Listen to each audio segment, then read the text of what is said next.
ومن عاد فأولئك أصحاب النار فأولئك أصحاب النار هم فيها خالدون আল্লাহ বলেন ওয়ামান আদা না করার পরও যে ধরল না করার পরেও যে নিল ওয়ামান আদা হারামটা জানার পরে না করার পরে নিল কি করবা ফাউলাইকা আসহাবুন নার তারা জাহান্নামী নামাজ না পড়লে জাহান্নামে যাবে হয়তোবা আল্লাহ মাফ করেও দিতে পারে নামাজ না পড়লে কোথাও কোরআনের কোথাও লেখা নাই চিরকাল জাহান্নামী রোজা না রাখা মারা গেলে কোরআনের কোথাও লেখা নাই সে চিরকাল জাহান্নামী হজ না করে মারা গেলে হয়তো শাস্তি হবে কিন্তু চিরকাল জাহান্নামী কোথাও লেখা নাই কিন্তু আমার ভাইরা এই সুদ হারাম জানার পরও যে সুদ খায় আল্লাহ বলেন ফাউলাইকা আসহাবুন নার তারা জাহান্নামী বলে কই দিনের জন্য সুদখোররা জাহান্নামী কই দিনের জন্য আল্লাহ কই হুম ফিহা খালিদুন তোমরা চিরকাল জাহান্নামী আল্লাহ তাআলা কোরআনে কারিমে যেই কথাগুলি আমাদেরকে বলেছেন সেই কথাগুলি আমাদের জন্য পালন করা জরুরি কিছু বিষয় আছে যে বিষয়গুলি রাসূলের সাথে খাস আর অনেকগুলি বিষয় সমস্ত বিষয়গুলি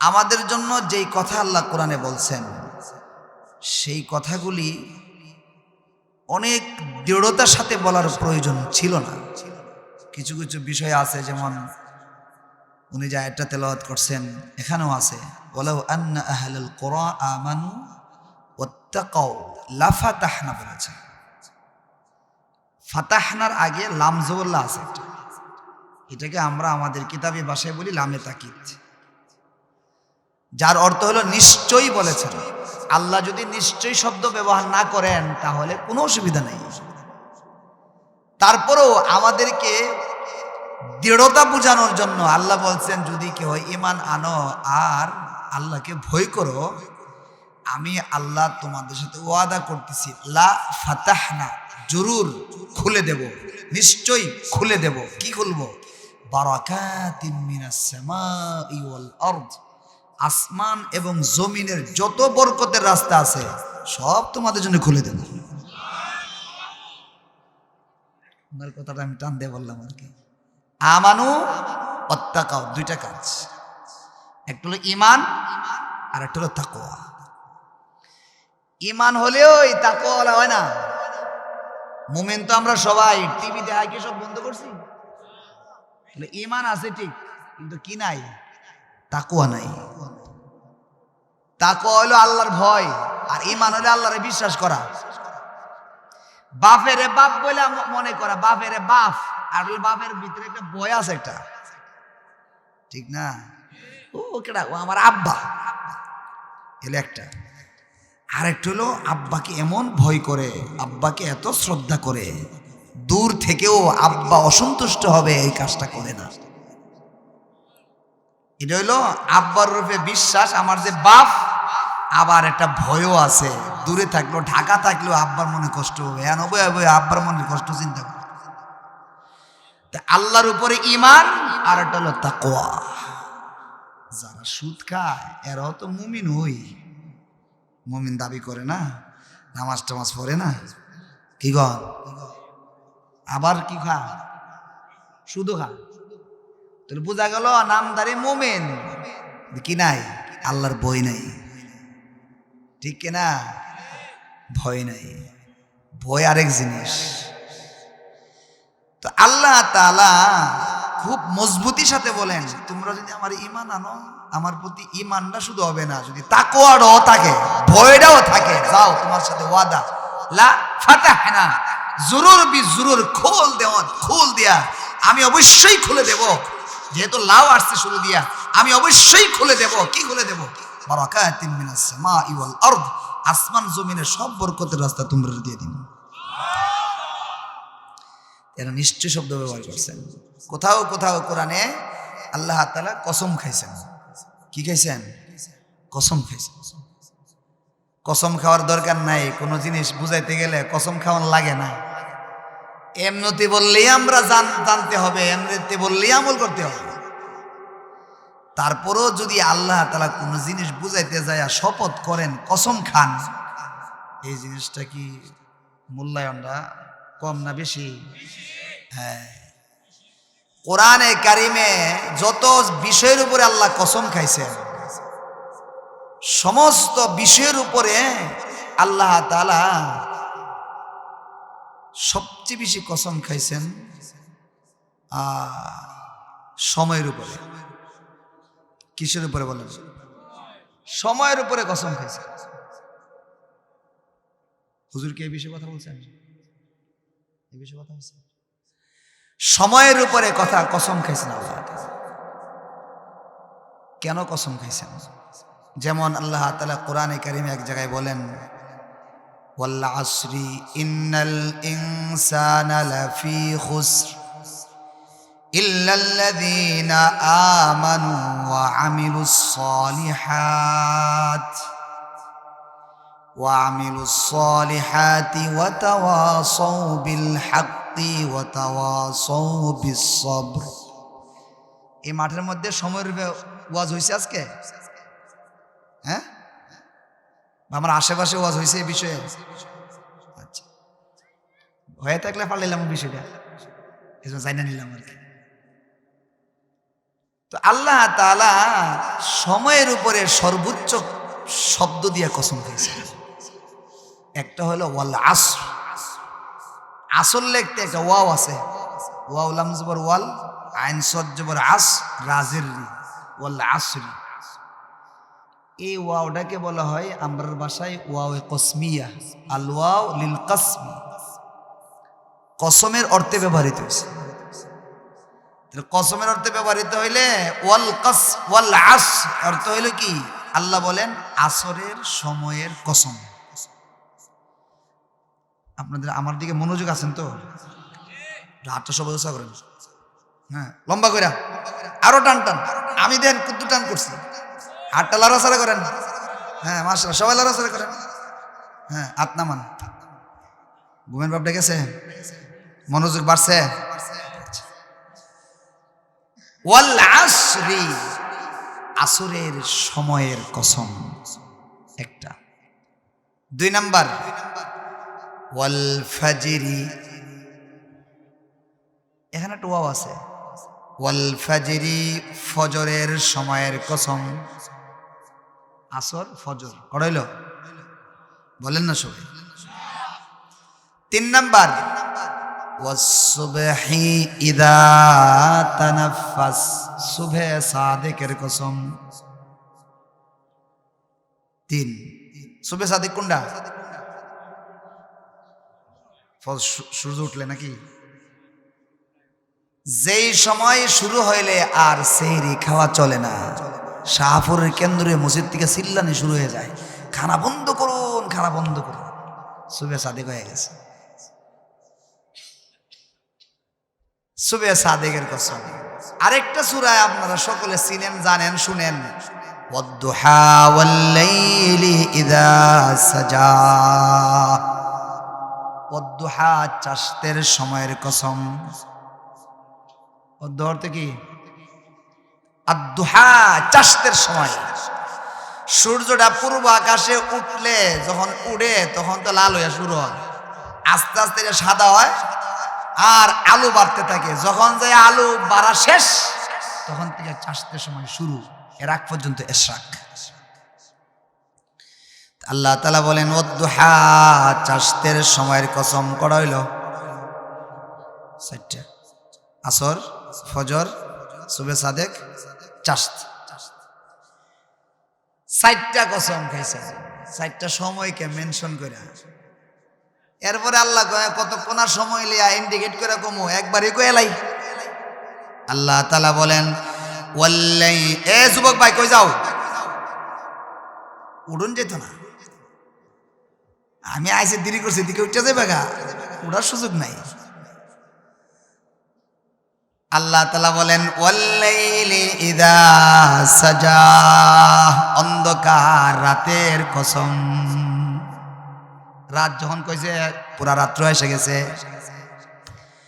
এরপরে বলেন ওয়ান্নাহারি ইযা তাজাল্লা, আরেক জায়গায় বলেন ওয়ান্নাহারি ইযা জাল্লাহা, আলো যখন ছিয়ে যায় পুরা পৃথিবী, আল্লাহ তাআলা বলেন দিনের কসম, পুরা দিনের কসম। রাত আর দিন যখন বলছে আর কোন সেকেন্ড বাকি আসেনি, 24টা ঘন্টা এসে পড়ছে না, পুরা সময় কিনে আসছে কসমের ভিতরে। আবার ইন্ডিকেট করে করে আসর, ফজর, সুবে, সাদেক, চাষতের কসমও খাইছেন। কিও দুনিয়ার মধ্যে কিছু স্পেশাল রাত্র আছে নিও, স্পেশাল রাত্র আছে না কিছু? কিতা কিতা কোন চাই? সবে বরাত, সবে কদর, ঈদের রাত আছে না এগুলি? আল্লাহ তাআলা স্পেশাল 10টি রাত্রের কসম খায়। ওয়ালায়ালিন আশ, স্পেশাল 10টি রাতের কসম। জিলহজ মাসের 10টি স্পেশাল রাতের কসম, স্পেশাল সময়ের কসম খাইছেন। কিছু নামাজের সময়, কিছু সময়কে ইন্ডিকেট করে কসম খাইছেন। রাত দিন কয়া একবারে পুরা সময়টারও কসম খাইছেন। এতক্ষণ তো হুজুর আলী কসম কসম কইলেন, কিতা বুঝলাম না তো বুঝতাম, ঠিক কিনা? আল্লাহ তাআলা আমাদেরকে সময়ের কসম খায়া কি বুঝাইছেন? সময়ের কসম খায়া খায়া আল্লাহ আমাদেরকে যে মেসেজটা দিছেন, প্রত্যেকটা সূরায় যে শব্দটা দিয়া যে সময়টার উপরে কসম খাইছেন তার আলাদা আলাদা আলোচনা আছে, এটা যাব না। সামগ্রিকভাবে আল্লাহ তাআলা সময়ের কসম খায়া কি বুঝাইলেন? আল্লাহ তাআলা আমাদেরকে জানাইছেন, বান্দারে তোমার জীবনের 60-70 বছর জিন্দেগির পুরাটা সময়ের, প্রতিটা দিনের আসর, প্রতিটা দিনের ফজর, প্রতিটা দিনের সুবে সাদেক, প্রতিটা 24 ঘন্টার চাষতের সময়, তোমার জীবনের প্রতিটা সেকেন্ড, প্রতিটা রাত, প্রতিটা দিন, এটা তোমার না, তোমার না। প্রতিটা জিন্দেগির প্রতিটা দিনের প্রত্যেকটা সেকেন্ডের সময়গুলি আমি আল্লাহর দেওয়া। আমি আল্লাহর দেওয়ার সময়ের কসম খায়া তোমার জিন্দেগির সামনে আমি বলে দিচ্ছি, আমার দেওয়া প্রতিটা সময়কে তুমি মূল্যায়ন করে করে কাটাইবা। আমার দেওয়ার সময় তোমার বাপ কেল্লার সময় না। বাপ কেল্লা বুঝেন? মানে বাপের থেকে পাওয়া। তোমার বাপ কেল্লার সময় না, এগুলি তোমার দাদা কেল্লার সম্পদ না, এগুলি তোমার জিন্দেগির প্রতিটা সেকেন্ড আমার দেওয়া। আমি আল্লাহ যদি চাই তোমাকে এই মুহূর্তে দুনিয়ার থেকে নিয়ে আসবো, পৃথিবীর কোনো ডাক্তার তোমাকে আটকাতে পারবে না। পৃথিবীর কোনো বস্তু, তোমার টাকা সম্পদ, তোমার ছেলে মেয়ে, কেউ তোমাকে আটকায় রাখতে পারবে না। তুমি আওয়ামী লীগ করো, তোমার পদ আছে, বিএনপি করো, পদ আছে, জাতীয় পার্টি করো, তোমার পদ আছে। মনে রাখবা, কোনো পদ আর নেতৃত্ব তোমাকে দুনিয়াতে আটকায় রাখতে পারবে না। আমি আল্লাহ চাইলে এখনই তোমাকে 1 সেকেন্ডের ভিতরে স্ট্রোক করা নিয়ে আসতে পারি। এর মানে প্রতিটা সেকেন্ড আমার, প্রতিটা সেকেন্ড আমার। আমার দেওয়ার সময়গুলিকে মূল্যায়ন করে করে কাটাইবা। আজকে ডিসেম্বরের কয় তারিখ? 4 তারিখ। এই 4 তারিখে শাহপুর কেন্দ্রীয় জামে মসজিদে মাগরিবের আজান হয়েছিল না? হয়েছে না? নামাজ হইব না হয়ে গেছে গা? সময়টা আছে না গেছে গা? মাগরিবের সময় আছে, গেছে গা? মাগরিবের সময়টা গেছে গা। আগামীকালও একটা মাগরিব আসবে যদি বাইসা থাকি। এটা কিন্তু 4 তারিখের না, 5 তারিখের। এর মানে আজকে আল্লাহ তাআলা মাগরিবের সময় আপনাকে 1.5 ঘন্টা হায়াত দিছিলেন। ওই 1.5 ঘন্টা সময়ের মধ্যে আপনি মাগরিবের 5 রাকাত নামাজ আদায় করছেন কিনা? যদি 5 রাকাত নামাজ আদায় করে থাকেন তাহলে 1.5 ঘন্টার সময়ের মূল্যায়ন আপনি করেছেন। যদি আল্লাহর দেওয়া 1.5 ঘন্টার সময়ের মাঝে যদি আপনি আল্লাহর দেওয়া সময়টাকে মূল্যায়ন না করেন, 5 রাকাত নামাজ আদায় না করে থাকেন, মনে রাখবেন হাসরের ময়দানে পুরা 1.5 ঘন্টার সময়ের হিসাব দেওয়া লাগবে। সময় হিসাব দেওয়া লাগবে, না দিয়ে যাইতেন না তো। এ শাহপুর এরিয়ার ভাইরা, আমার শাহপুর এলাকার ভাইরা, ফজরের সময়ে আল্লাহ তাআলা আমাকে আপনাকে 2 ঘন্টা সময় দিছিলেন। জোহরের সময় আল্লাহ আমাকে আপনাকে 3 ঘন্টা সময় দিছিলেন। যদি সেই সময়টার মধ্যে আল্লাহর দেওয়া বিধানটাকে যদি পালন করে থাকেন, কেমন যেন আল্লাহর দেওয়া সময়টা আপনার জীবনের ওই অংশটাকে মূল্যায়ন করছেন। যদি আল্লাহর দেওয়া কোনো বিধানকে সময়টাকে পার করে দেন, সময়টার মধ্যে আল্লাহর দেওয়া বিধানটাকে আপনি পালন করেন নাই, মনে রাখবেন এই সময়টার উপরে হাসরের ময়দানে আল্লাহর আদালতে আপনাকে জবাব দিতে হবে। আমরা কিছু বায়েরা শাস্ত্র বয়াতা নিও কন্যা, শাস্ত্র তা না, শাস্ত্র বসে বসে সময় কাটা, মাগরিবের নামাজের সময় মসজিদ হয় না, এশারের সময় আয় না, জোহরের সময় আসে না, নামাজের সময় ডাকে আসসালাতু খায়রুম মিনান নাওম, ঘুম থেকে নামাজ ভালো উড়ে না। দোকানে বসে রয়েছে, সময়ে বলতেছে তোমার মাগরিবের সময় হয়েছে, এশারের সময় হয়েছে, দোকান ছাড়ো, আল্লাহ তোমার ডাকতেছে। কেমনে ডাকছে? মুয়াজ্জিনের গলা দিয়া আল্লাহ আওয়াজ দিছে, হাইয়া আলাস সালাহ হাইয়া আলাল ফালাহ, নামাজের দিকে আসো, কামিয়াবির দিকে আসো, আল্লাহু আকবার। এখন তোমার দোকানদারি বড় না, এখন তোমার কিছুই বড় না, এখন তোমার রবের হুকুম ডাকটা বড়। সব ফালায়া দিয়ে আসো, রবের ডাকে সাড়া দিতে আসো। কেউ ভাই এ এলাকার কয় পার্সেন্ট লোক যা মসজিদ? কথা কম, কয় পার্সেন্ট মসজিদে জামাতে নামাজ পড়তে যায়? হ্যাঁ 5%, 10%। আলহামদুলিল্লাহ, মানে 100-300 লোক হইলে 30 জন, বা 1000 লোক হইলে 100 জন মসজিদে নামাজ পড়ে। এলাকাত খেলে 1000ই আছে না, আরো বেশি আছে। মসজিদে হুজুর 100 লোক পাওয়া জানি ফজরের সময়, তাহলে 10% হইলে কেমনে? হ্যাঁ আমার ভাইরা, তিনারা কিন্তু সময়ের মূল্যায়ন করতেছে। আল্লাহ কিন্তু এমনি কইলি হইতো, এই সময়ের মূল্যায়ন করিস।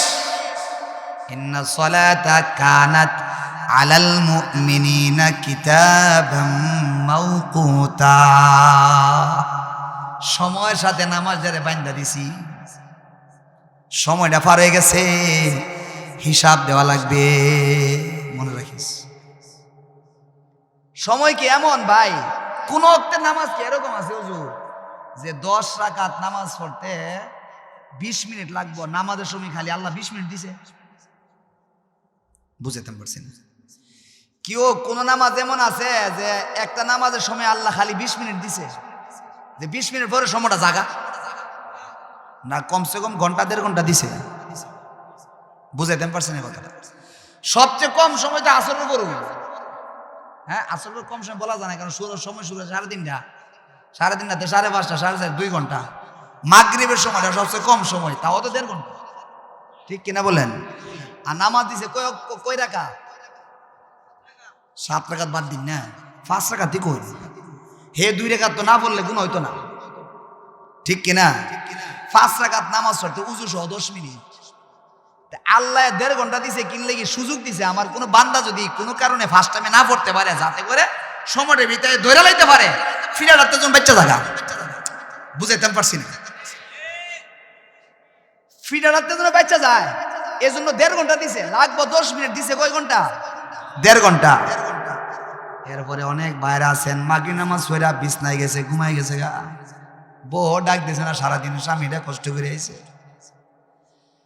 মাগরিব পরে যখন ঘুমাইছে নিশ্চয় তার 3টার সময় ঘুমটা ভাঙতো না। কেউ আমরা 10টার সময় 11টার সময় ঘুমাইও তো ফজরের সময় উঠি না। তো যে মাগরিব পরে ঘুমাই গেছে গা, হ্যাঁ কি 3টার সময় ঘুম ভাঙতো না? অটোমেটিক ভেঙে যাবো গা। এখন কাম করে সারাদিন কাজ করছে, মাগরিব পরে ঘুমাই গেছে গা, এজন্য এশার নামাজটার সময়টা দিয়েছে লম্বা করে, একবারে 4:30 পর্যন্ত, বর্তমান সময় 4:30 5টা পর্যন্ত, ঠিক কিনা?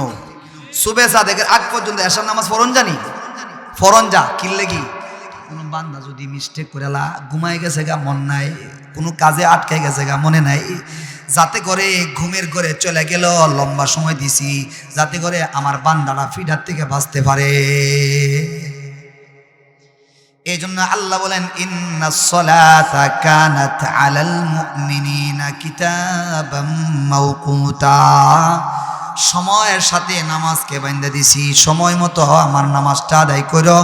আমি কসম করে বলছি, সময়ের কসম খাইলাম, আমার দেওয়া প্রতিটা জীবনের আসরের সময়, আমার দেওয়া তোমার জিন্দেগির প্রতিটা ফজরের সময়, আমার দেওয়া তোমার জিন্দেগির প্রতিটা সুবে সাদেক, আমার দেওয়া তোমার জীবনের প্রতিটা চাষের সময়, আমার দেওয়া তোমার জিন্দেগির প্রতিটা দিন আর প্রতিটা রাত মূল্যায়ন করো, নয়তো কিন্তু হাসর ময়দানে ছাড় পাইবা না। সময়ের মূল্যায়ন করেন। তাহলে কিছু আমল আছে সময়ের সাথে বান্দা, বলেন কিছু আমল আছে সময়ের সাথে অ্যাডজাস্ট, বান্দা সময় ফারে গেলেই বিচার হইল।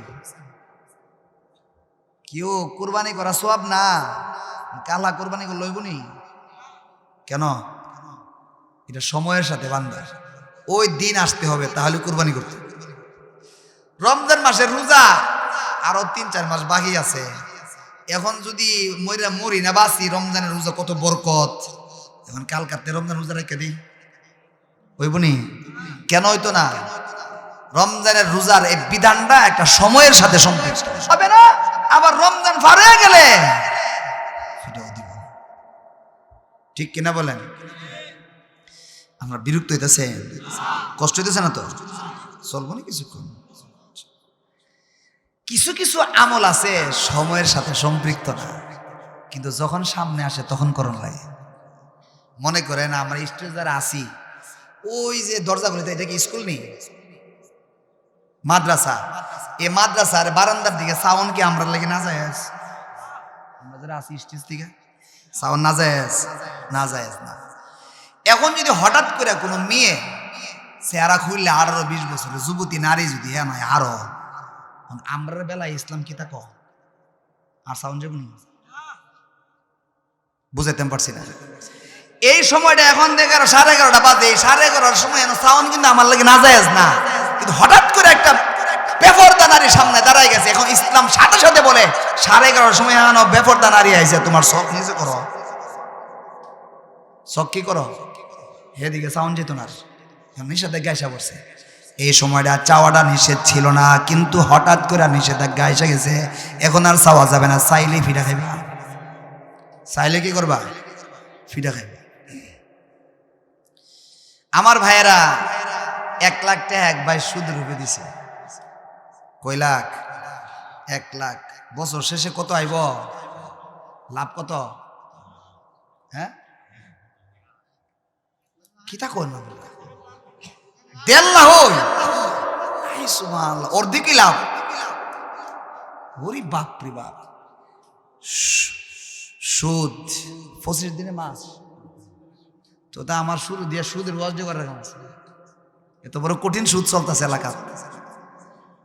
একবারা 1 লাখ টাকা সুদ লাগাইছে, হে বড়া চিন্তা করছে ডিসেম্বর মাসটা যদি ফার হয়ে জায়গা, আবার সুদেরও সুদাইব, তাড়াতাড়ি টেহার গাঠিটা লইয়া যায়। কেউ ভাই কোনো টেহা ধরুন কি না যায়, টেহারে ধরুন কি না যায়? আমি যদি 1 লাখ টাকা বান্ডেল দিই, আমরা ধরলে কি না যায় যাইব? টেহা যে কোনো টেহা ধরুন যা, এতে কোনো নাজায়েজ নাই। এখন যে বাড়া সুদ নিছিল, হে বাড়া সুদের মাহাজনের কাছে 1 লাখ টাকা দিছে, সাথে আরো 50,000 টাকা বান্ডেলও দিছে। যেমন 1 লাখ টাকা হলো মূলধন ধরেন, কোনো অসুবিধা নাই। কিন্তু 50,000 টাকাটা যখন সামনে আইছে, সাথে সাথে আল্লাহর অর্ডার আইসা পড়ছে, ইয়া আইয়ুহাল্লাযীনা আমানুত্তাকুল্লাহ, এই আমারে ভয় কর। ওয়াদারু, ছেড়ে দাও, ধইরো না মা বাকিয়া মিনার রিবা, সুদের অংশ 50,000 টাকার ভান্ডেলটা ধইরো না। ধরলে কিতা করবাই, হেরা বাপসাপটাই মন নব, সুদ খাওয়া যে হারাম এরা বুঝেনি, এরা বুঝে না, এরা বেশি বুঝে। টিয়া কম দিলে না কি জানেন, টিয়া কম দিতে গেলে কবরে গেলে ফিটা কম দিব, বুঝা গেল কি জানেনি কথা কন না করে। এখন যে সুদের কথা কইতাছি আপনারা খেয়াল লাগবে না, আমার মনাজতের আগ পর্যন্ত কেটে তো উড়ে, যে উড়ে হে হলে হে কামলা উঠতেন বাইন্দা তুইছি মনাজদের আগে যদি কেউ উঠে না, আমি কব হইলাম মনে হিলা জাগা দি, তার মনে কষ্ট লাগছে আমার বয়ানটা। সায়েন ধরা খায়েন না, কিন্তু কথার কথা কইলাম আর কষ্ট নিন না, আবার মাঝে মাঝে একটু আটকে রাখুন লাগে না। তাহলে ভাই 1 লাখ টাকার বান্ডেলটার ব্যাপারে আল্লাহ কি বলেন, নাও অসুবিধা নেই। ফাইল্লাম তাফআলু ফাযানু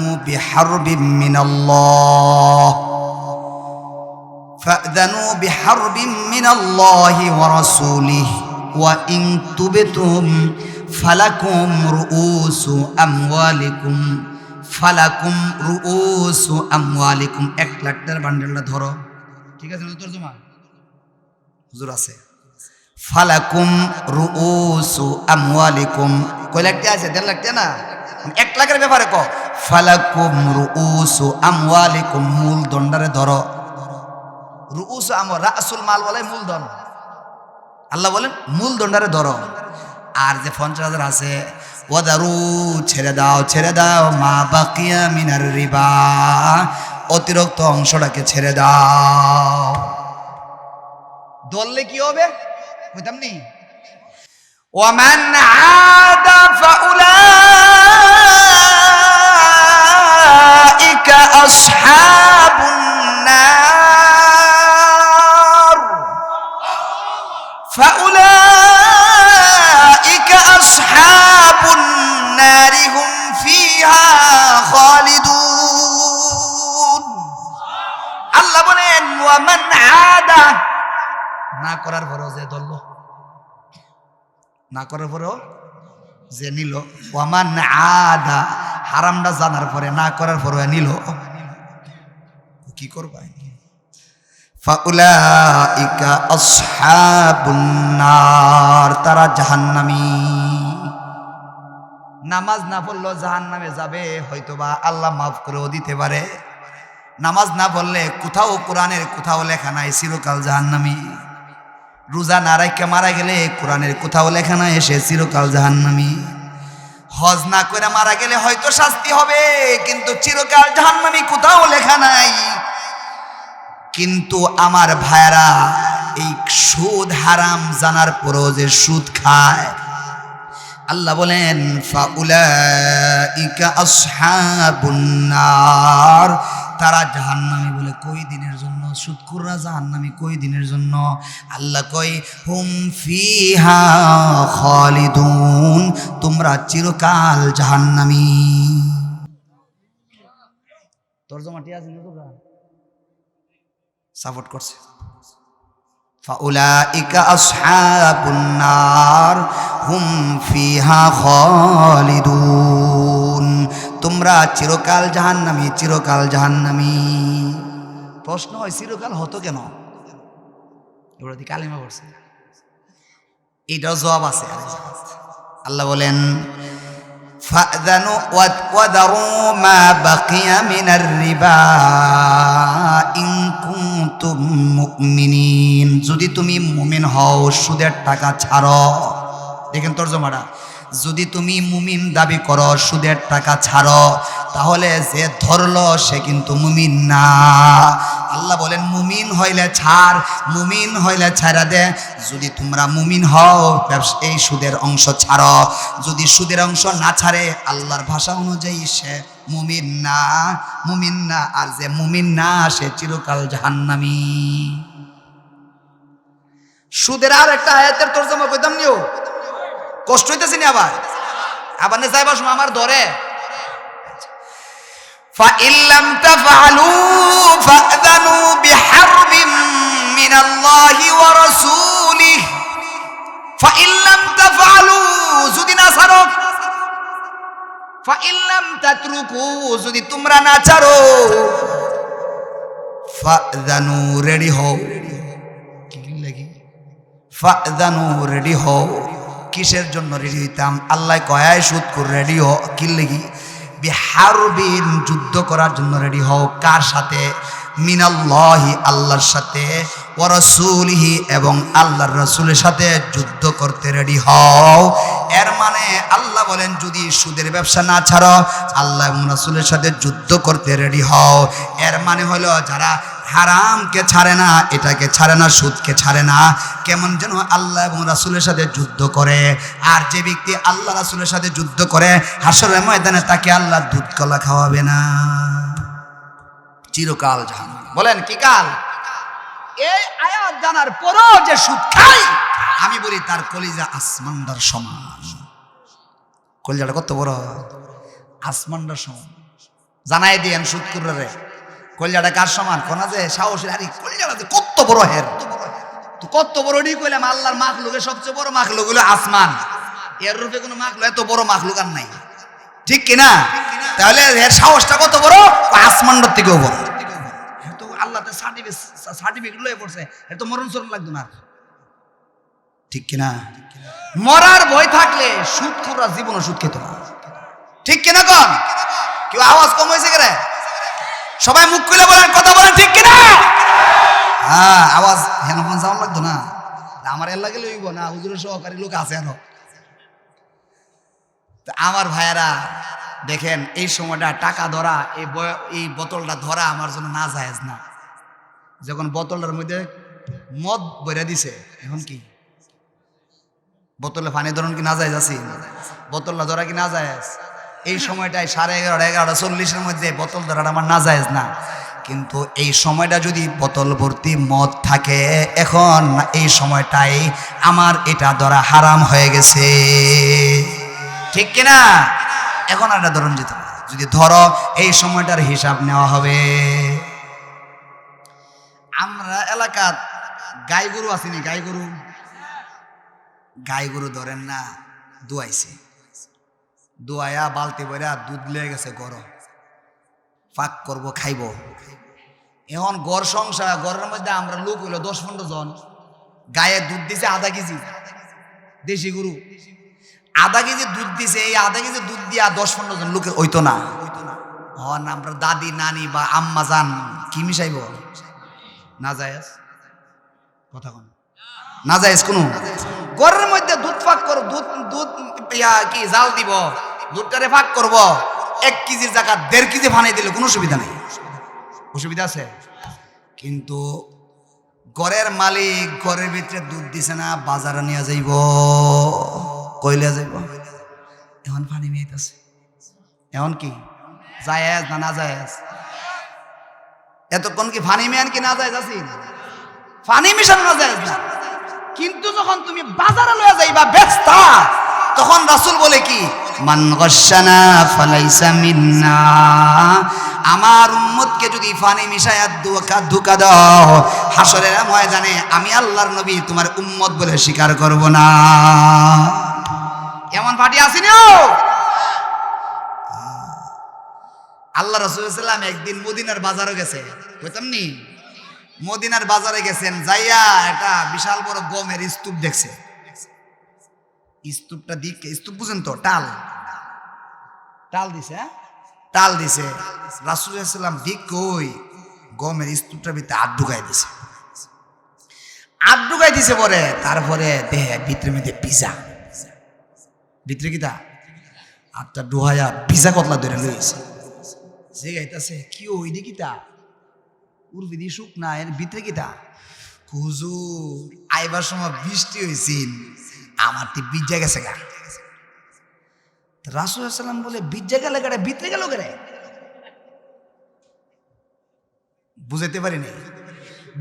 বীজে অসুবিধা নাই, বৃষ্টি মানে বীজ বৃষ্টি পারে, বিদ্রোহ গেলে গেলে দেখাইলে না গেলে।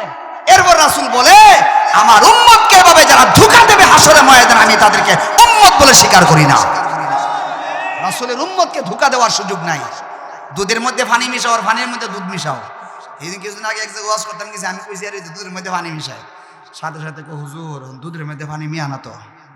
আমি কি তাহলে ভালোই তো না হুজুর, আরেকটু কথা আছে, দুধের মধ্যে পানি মিয়া না পানির মধ্যে দুধ মিশা।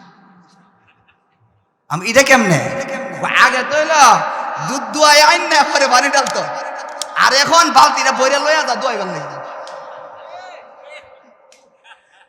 যাতে করে বাজারে ইয়ে করবো। না না না হুজুর এক মাস শিখছে মানতে কি কথা। ও না না না আমি তো দুধের মধ্যে পানি মিশাইছি না, আমি দুধের মধ্যে পানি মিশাইছি না। হ্যাঁ উল্টাটা করছে, পানির মধ্যে দুধ মিশাইছে। আল্লাহ রাসূলের উম্মতকে যদি কেউ ধোঁকা দেয় সাবধান মনে রাখবা হাসরের ময়দানে কয় টাকার দুধ আর বেশি বিক্রি করবা, হাসরের ময়দানে রাসূলের কাছে জবাব দিতে হবে।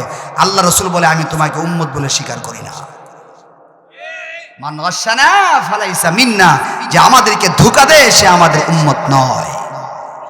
তাহলে দুধের মধ্যে পানি মিশানো কিন্তু না জায়েজ না, ঘরের ভিতরে নিলে না জায়েজ না, যদি বাজারে যাওন কি না জায়েজ, হারাম। শুধু না জায়েজ না, হারাম। আমার ভাইরা এই জন্য আল্লাহ তাআলা সময়ের কসম খাইছেন, সময়ের কসম খায়া বলছেন আমার দেওয়ার সময়টিকে মূল্যায়ন করো। তোমার জিন্দেগির কোনো সময়ের অংশের মধ্যে কোনো প্রকারের গুনার কাজ করো না। তোমার দেওয়া আমার দেওয়া সময়ের কোনো অংশে তোমার জীবনের কোনো একটা দিন কোনো একটা ঘন্টা গুনার সামনে পেশ করো না। তোমার জিন্দেগির কোনো অংশকে গুনার দ্বারা অতিক্রম করিও না।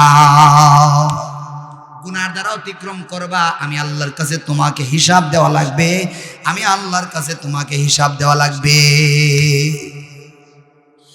এজন্য ওমর রাদিয়াল্লাহু তাআলা আনহু বলেন হাসিবু ক্বাবলা আন তুহাসাবু ওয়া ওয়াজিনু ক্বাবলা আন তুজানু। হযরত ওমর ফারুক রাদিয়াল্লাহু তাআলা আনহু বলেন হাসিবু, তোমরা তোমাদের দৈনন্দিন জীবনের হিসাব করে করে কাটাও। বান্দারে আল্লাহর বান্দা রাসূলের উম্মত শুনো, হাসিবু তুমি তোমার জিন্দেগির আমলের হিসাব মিলাও, হিসাব মিলাও। কেন মিলাইবা? ক্বাবলা আন তুহাসাবু, হাসর ময়দানে তোমাদের আমলের হিসাবটা নেওয়া হবে। ওই দিন আসার আগে আগে তুমি তোমার আমলের হিসাবটা মিলায়া নাও।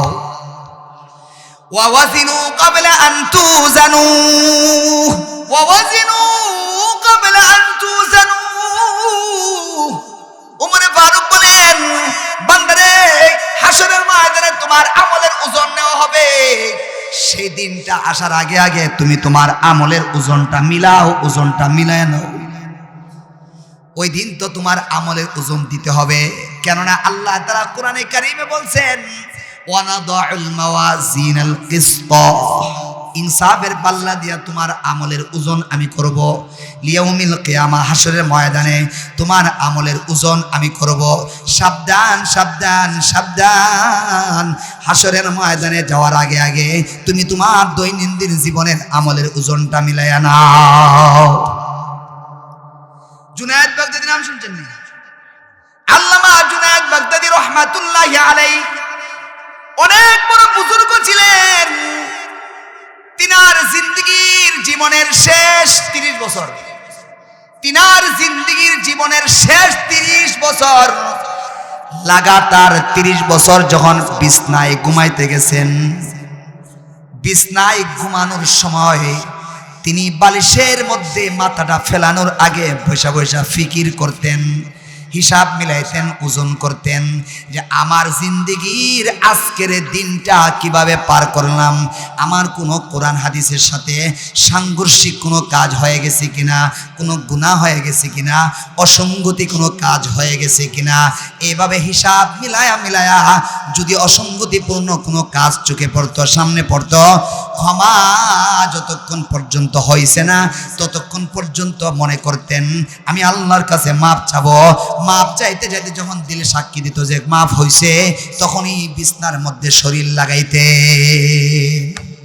এমনিতেই জুনায়েদ বুগদাদি ওনারা ওনাদের জীবনের সময়টাকে মূল্যায়ন করছে। ভাই জুনায়েদ বুগদাদি, হাসান বসরি, বায়েজিদ বুস্তামি, আব্দুল কাদের জিলানী, ইমাম বুখারী, ইমাম মুসলিম, ইমাম শাফি, ইমাম আবু হানিফা, এই নামগুলি শুনছেননি? সবাই শুনছেন? চলে গেছে কত শত শত বছর হয়েছে, এরপর এদের নামটা দুনিয়াতে জিন্দা আছে। ঠিক কিনা বলেন? কিয়ামত পর্যন্ত তাদের নামটা জিন্দা থাকবে। কেন? কেন? তারা তাদের জীবনটাকে, সময়টাকে আল্লাহর জন্য বিলীন করেছে। বায়েজিদ বুস্তামি যে সময়ে দুনিয়াতে ছিলেন, যেই দেশ, সেই সময়ের সেই দেশে প্রধানমন্ত্রী, প্রেসিডেন্ট ছিল নি? নাম কি? জুনায়েদ বুগদাদি যেই সময়ে যেই দেশে ছিলেন, সেই সময়ে এই দেশ এমন বড় বড় মন্ত্রী টন্ত্রী ছিল নি? নাম কি? ইমাম বুখারী, ইমাম মুসলিম, ইমাম আবু হানিফা, ইমাম শাফি, বড় বড় ব্যক্তিরা যাদের নাম আমরা কান পর্যন্ত আয়ে, তাদের সময়কালে প্রধানমন্ত্রী, প্রেসিডেন্ট ছিল নি? না, নাম জানেননি? কেন? তারা হয়তো আল্লাহ তাআলার জন্য সময়টাকে ব্যয় করে নাই, নামটাও মুছে গেছে। বলেন, ইতিহাসের পাতা থেকে নামটাও মুছে গেছে। কিন্তু শত শত বছর চলে যাওয়ার পরও ইজ্জতের সামনে আল্লাহ তাআলা ইমামে আজম আবু হানিফা রহমাতুল্লাহি আলাইহি, রহমাতুল্লাহ বলে তাদেরকে সম্মানের সাথে উম্মত এখনো স্মরণ করে। ইমাম শাফি শুধু ইমাম শাফি বলে না, রহমাতুল্লাহি আলাইহি বলে। আব্দুল কাদের জিলানী, বড় পীর আব্দুল কাদের জিলানী শুধু বলে না, রহমাতুল্লাহি আলাইহি বলে। আমার ভাইরা, অনেক বড় বড় পীর বুজুর্গ চলে গেছেন, রহমাতুল্লাহি আলাইহি বলে বলে তাদের নামটাকে স্মরণ করা হয়। তাদের সময়কালে অনেক লোক দুনিয়াতে ছিল, চলে গেছে, কেউ পৃথিবীর নামটা রাখে নাই। ঠিক কিনা বলে? এই দেশের সিংহ পুরুষ ছিলেন আল্লামা মুফতি ফজলুল হক আমিন রহমাতুল্লাহ আলাইহি, নাম শুনছেন? বাংলার সিংহ পুরুষ ছিলেন। আমি হুজুরের 5 বছরের ছাত্র, লালবাগে পড়ছি।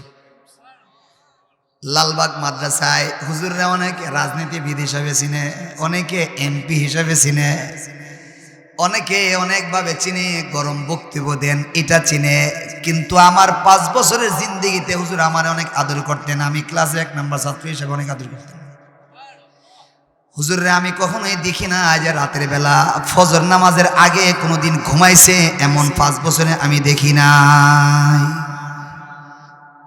পুরোটা রাত্র আমরা বুখারী পড়ছি হুজুরের কাছে, 28.5 পারা, 30 পারায় বুখারী, 28.5 পারা বুখারী পড়ছি হুজুরের কাছে আমরা, আমাদের সাথী ভাইরা। রাত 1টা থেকে 2টা থেকে ফজর পর্যন্ত এই সময় শেষ সত্রে হুজুর বুখারী শরীফ পড়াইতেন। বাংলাদেশে এমন কোনো নজিরই নেই। এজন্য চলে গেছেন, কিন্তু ওনার রুহানি সন্তানরা ওনার নামটা এখনো শ্রদ্ধার সাথে স্মরণ রাখে। ঠিক কিনা বলে? একদিন শাইখুল ইসলাম আল্লামা শাহ আহমদ শফিক, আল্লামা আনোয়ার শাহ সাহেব, আল্লামা আতাউল্লাহ, কি নাম? আতাউর রহমান, আল্লামা আতাউর রহমান খান সাহেব কিশোরগঞ্জ বলেন, আরো যত বাংলাদেশে যত বড় বড় উলামায়ে কেরাম চলে গেছেন, তিনাদের যতটুকু সময় আল্লাহ দিয়েছিলেন সময়টুকুকে মূল্যায়ন করছেন। বুখারীর দরসে সময়টা মূল্যায়ন করছেন, নামাজের সময়টা মূল্যায়ন করছেন, ওয়াজ নসিহতের সময়টা মূল্যায়ন করছেন।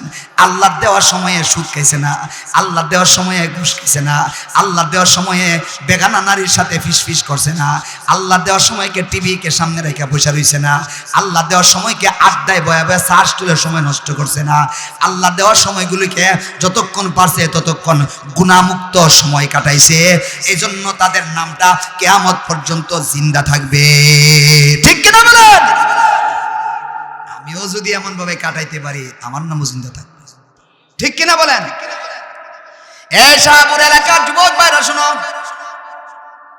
এই যে সাদা দাড়িওয়ালা দেখো, একদিন তারা দুনিয়াতে চলে যাবে, একদিন তারা থাকবে না, চলে যাবে। যুবক বা একদিন এই সমাজের নেতৃত্ব তোমারে দেওয়া লাগবে। তুমি তোমার জীবনটারে এমনে কাটাও যেমনে কাটাইলে তাদের জায়গার মধ্যে তুমি নেতৃত্ব দিতে পারবা।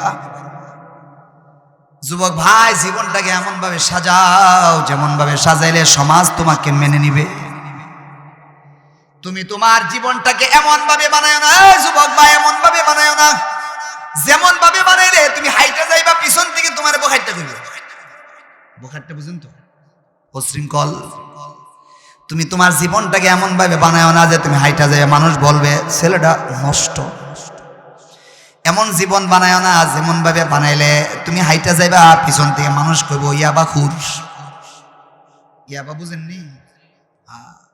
আমিও দেখছি একবার জেলখানা থাকা অবস্থায় 11 মাস তো জেল খেটেছি। একবার কইসলাম যে ট্যাবলেট কি তাই একটু দেয়াস না, একটার কইসলাম সারা জীবন তো খাইলে তুই মজুর দেয়ালি না, এরকম দেখতেন হুজুর। আচ্ছা আনতাছি কই আমার তো শরীর কাবুইতেছে, জেলখানা ভিতরে না দেখা আবার যে কোন ফেসে পড়ি ওমা সিগারেটের প্যাকেট দিয়ে বুল্লা হুজুর রুম নিয়ে দিকে গেলেন গিয়া। দেওয়ার পরে দেখছি এটা হিস্টাসি না ট্যাবলেটের মতো। আগে তো দেখছি না, এটার দামই বলে জেলখানা 500, 700, 800 টাকা বিয়ে। আজীব জিনিস। আর মানুষ কইছে এটা খাইলে মাদক সেবন, এই খাইতেছে ফুলাফান। সমাজকে বাঁচাও বাঁচাও বাঁচাও।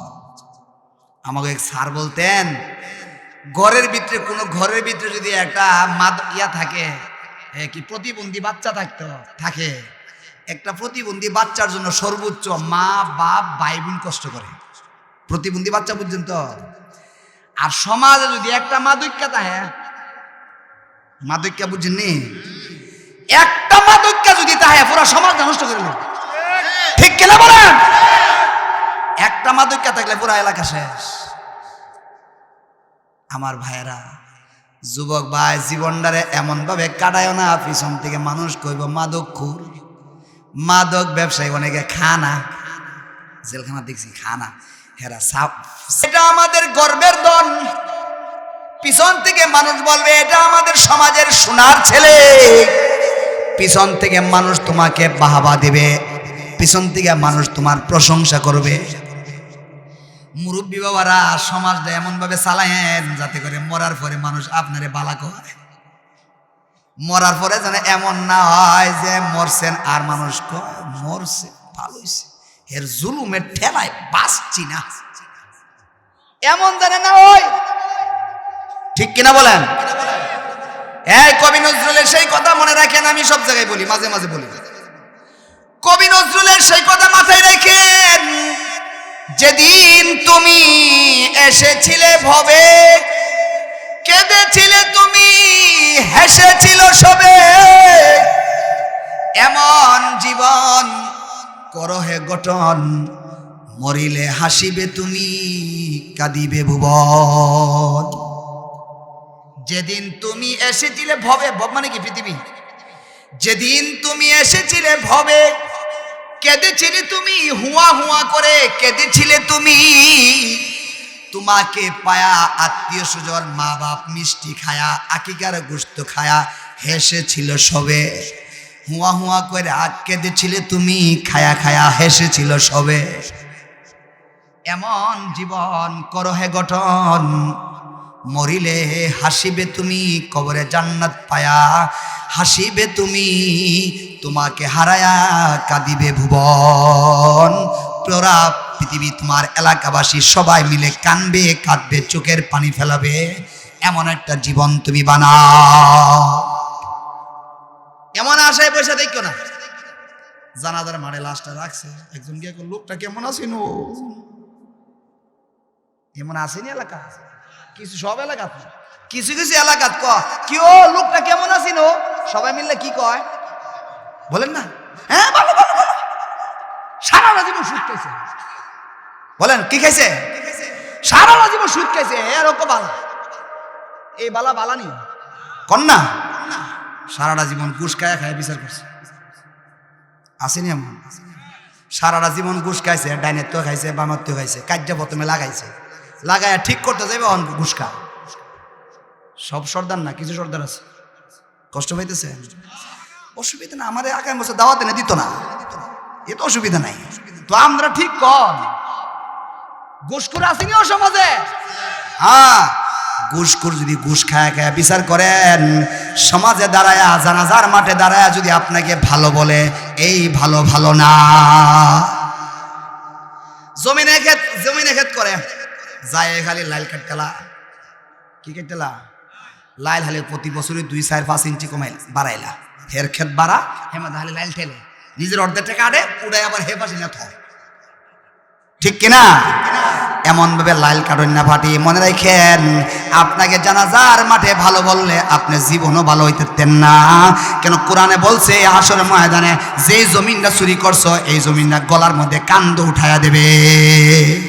মানুষ দেখবে জমিন চুর, বলেন কি চোর? জমিন চুরি করে নিছে। এ গরু চোর আসেনি, গরু চোর, এ গরু চোর শুনে রাখো, সারা জীবন গরু চুরি করছে। জানাজার মাঠে ভালো আছে তুমি ভালো ভালো না।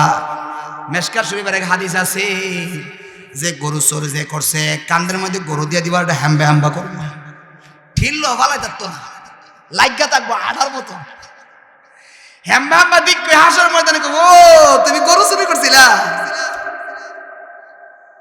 আমার ভাইয়েরা সাবধান সাবধান, জানাজার মাঠে ভালো বললে এটাই ভালো না, বরংস ভালো কিছু লোক তো ভালো আছে, আর মারা যাওয়ার পরে ঘরে ঘরে দোকানে দোকানে রাস্তায় রাস্তায় মোড়ে মোড়ে তোমার জন্য সুখ বার্তা দিচ্ছে, বলতেছে আমাদের এলাকা সোনার মানুষটা চলে গেছে।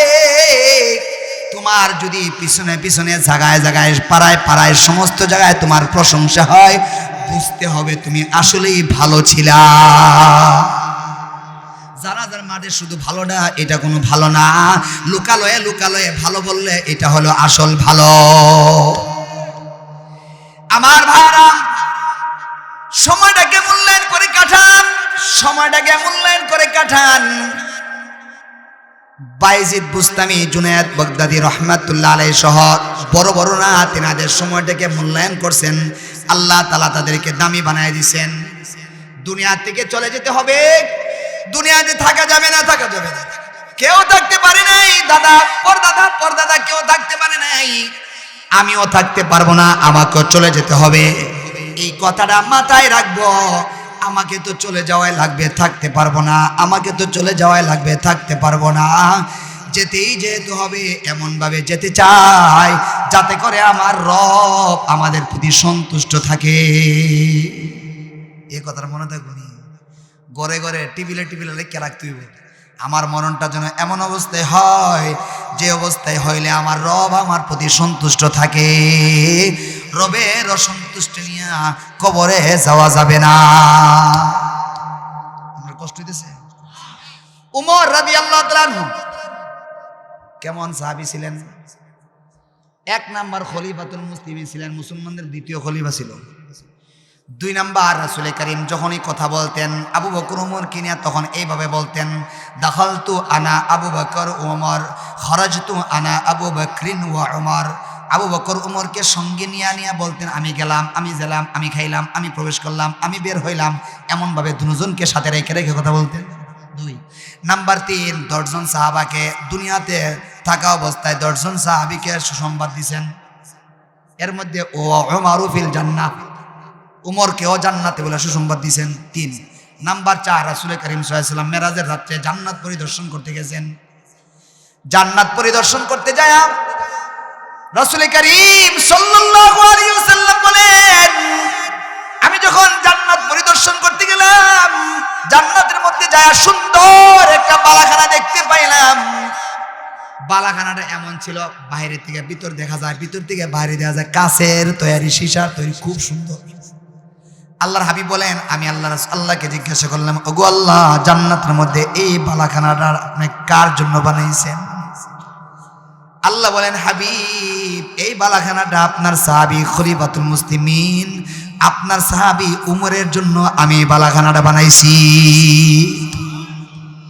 নাম্বার 5, হযরত রাসূল করিম সাল্লাল্লাহু আলাইহি ওয়াসাল্লামের বুখারী হাদিস, লিকুল্লি নাবিয়্যিন মুহাদ্দাসুন ওয়া মুহাদ্দাসি ওমর ইবনুল খাত্তাব। প্রত্যেক নবীর জন্য একজন মুহাদ্দাস আছে। মুহাদ্দিস না, মুহাদ্দিস না হাদিস পড়ানেওয়ালা, মুহাদ্দাস আছে। আমি নবী মুহাম্মদুর রাসূলুল্লাহর মুহাদ্দাস হলো ওমর রাদিয়াল্লাহু তাআলা আনহু। মুহাদ্দাস বুঝছেন না? মুহাদ্দিস হলো যে হাদিস পড়ায়, আর মুহাদ্দাসুন বলা হয় মুতাওয়াহহামুন, যার উপরে ইলহাম থেকে, যার উপরে আল্লাহর পক্ষ থেকে যার দিলের মধ্যে সরাসরি ইলহাম হয় তাকে বলা হয় মুহাদ্দিস। বুখারী হাদিস। যে ব্যক্তির দিলের মধ্যে আল্লাহ প্রদত্ত ইলহাম হয় তাকে বলে মুহাদ্দিস। পূর্বের নবীদের এক একজন উম্মত ছিল এরকম, যাদের দিলের মধ্যে আল্লাহর পক্ষ থেকে ইলহাম হইত। আর আমি নবী মুহাম্মদুর রাসূলুল্লাহ সাল্লাল্লাহু আলাইহি ওয়াসাল্লামের উম্মতের মাঝে আমার উমর হলো মুহাদ্দিস, সরাসরি তার দিলের মধ্যে আল্লাহর পক্ষ থেকে ইলহাম হয়। এমন সাহাবী ছিলেন। এজন্য 21 অথবা 18টা আয়াত রাসূল করিম সাহাবায়ে কেরামকে নিয়ে মশওয়ারা করতেছে। তো মশওয়ারার মধ্যে প্রত্যেকে যার যার মতো করে খেয়াল দেন। 21টা মজলিসে বা 18টা মজলিসে উমর রাদিয়াল্লাহু তাআলা আনহু যেইভাবে খেয়াল দিছেন, ঠিক ওইভাবেই মশওয়ারার পরে কোরআন আয়াত নাযিল হইছে। এজন্য রাসূল বলেন, প্রত্যেক নবীর জন্য ইলহাম প্রাপ্ত কিছু সাহাবী আছে, কিছু লোক আছে, আমি নবীর সরাসরি আল্লাহ প্রদত্ত ইলহাম হয় যার দিলে, তিনি হলেন উমর। উমর রাদিয়াল্লাহু তাআলা আনহু জান্নাতি, দুনিয়া থাকা অবস্থায় সুসংবাদ পাইছিনিও, কথা কই না? উমর রাদিয়াল্লাহু তাআলা আনহু রাসূলের দুনিয়াতে যাওয়ার পরে, আবু বকর যাওয়ার পর খলিফা হইছে। সুসংবাদ কিন্তু মাথায় আছে, মনে রাখেন। উমর রাদিয়াল্লাহু তাআলা আনহু জীবনের শেষ ফজর নামাজ পড়াইতেছে, জামাত পড়াইতেছে, ইমামতি করতেছেন। খ্রিস্টান শিয়া ব্যক্তি আবু লুক নামে এক ব্যক্তি সাথে খঞ্চন নিয়া ফজর নামাজে শরীক হইছে। উমর রাদিয়াল্লাহু তাআলা আনহু যখন সেখানে গেছেন, নামাজ পড়াইছেন, শেষ রাকাতে গেছে পরে উমর রাদিয়াল্লাহু তাআলা আনহুকে বুকের মধ্যে বা ফুসফুস বরাবর ওই খঞ্চর দিয়ে আঘাত কইরা জীবনের দুনিয়াতে শহীদ করার প্রথম ধাপ সেরে ফেলছে। এমন এক আঘাত করছে, এই আঘাত থেকে আর সাইরা উঠে নেন। এই আঘাতে তিনি দুনিয়াতে শহীদ হয়েছেন। তো উমর রাদিয়াল্লাহু তাআলা আনহু আঘাতপ্রাপ্ত হয়েছেন, সাহাবায়ে কেরাম আসতেছেন, ওনাকে চাটিতে শোয়াই দেওয়া হইল। উমর রাদিয়াল্লাহু তাআলা আনহু খুব পেরেশান, চেহারা খুব পেরেশান, মনে হইতেছে যেন অনেক ক্লান্ত। সাহাবায়ে কেরাম আসতেছেন, দেখতেছেন এমত অবস্থায় হযরত হাসান রাদিয়াল্লাহু তাআলা আনহু আসছে, নবীজির নাতি। আলী রাদিয়াল্লাহু তাআলা আনহু বড় ছেলের নাম হাসান, ছোট ছেলের নাম হুসাইন। হাসান ইবনে আলী আসছে, আসার পরে বিমর্ষ অবস্থা দেখা হাসান ইবনে আলী রাদিয়াল্লাহু তাআলা আনহুমা বলেন, এ খলিফাতুল মুসলিমিন উমর, আপনি তো সব সময় দোয়া করতেন, আল্লাহুম্মা রযুকনি শাহাদাতান ফি সাবিলিক ওয়াজআল মাউতি ফি বালাদি রাসূলিক। আপনি না সব সময় দোয়া করতেন, ওগো আল্লাহ, আপনার রাস্তায় আমাকে শহীদি মর্যাদা দেন। আরেকটা দোয়া করতেন, রাসূলের শহর মদিনায় আমার মরণ দেন। এই দুইটা দোয়া তো আপনি সব সময় করতেন। আল্লাহ তাআলা তো মনে আপনার দুইটা দোয়াই কবুল করছে। আপনি বিমর্ষ অবস্থা দেখা যায় কেন, কাঁদতেছেন কেন, ক্লান্ত কেন, চিন্তিত কেন? বুঝছেন? এরপরে মূল কথাটা লন। ওমর, যায় না ভাই, শেষ করে দিন। উমর রাদিয়াল্লাহু তাআলা আনহু বলেন, সাহাবায়ে আজমাইন বলেন, হাসান ইবনে আলী যখন এই কথাটা বলছেন, বলার সঙ্গে সঙ্গে হযরত উমর যে জবাবটা দিবেন, এই জবাবটা আমাদের খুব জরুরি। উমর রাদিয়াল্লাহু তাআলা আনহু বলেন, হাসান, আমি দুনিয়াতে চলে যাইতেছি, তোমাদেরকে ছাইরা চলে যাব, এই জন্য আমার এক সেকেন্ডও আমি চিন্তা করি না, সামান্য চুল পরিমাণও এজন্য আমি ব্যতীত না। আমি আল্লাহর কাছে শুকরিয়া আদায় করি, মদিনায় হয়তো আমি মরব, আর কাফেরের হাতে আঘাতপ্রাপ্ত হয়েছি, শাহাদাতের মর্যাদা পাবো, ঠিক আছে, কিন্তু এই মুহূর্তে আমি দুনিয়া থেকে বিদায় হওয়ার মুহূর্তে আমি পেরেশানিতে আছি। এই সময়টায় আমার রব আমার প্রতি সন্তুষ্ট আছে কিনা। যে উমর জান্নাতের সুসংবাদ তার কানে আছে, যে উমরের কাছে এই মিশকাত শরীফের হাদিস তার কানে আছে, রাসূল বলেছেন যে আমার জন্য জান্নাতে বালাখানা তৈরি আছে, আমাকে মুহাদ্দিস বলা হয়েছে, আমাকে দেখলে শয়তান পালায়া যেত। এমন একজন জলিল কদর খলিফাতুল মুসলিমিন ওমর ইবনে খাত্তাব মরণের মুহূর্তে কি বলেন, আমার তো বই হচ্ছে এই মুহূর্তে আমার রব আমার প্রতি সন্তুষ্ট আছে কিনা। ভাই, তাহলে আমাদের কি চিন্তা করা উচিত বলেন একটু? পারবো না ইনশাল্লাহ চিন্তা করতে? আসুন এখন থেকে একটু ভাবি, একটু চিন্তা করি, একটু চিন্তা করি। আল্লাহ আমাদের সবাইকে তৌফিক দেন, সকলে বলে আমিন।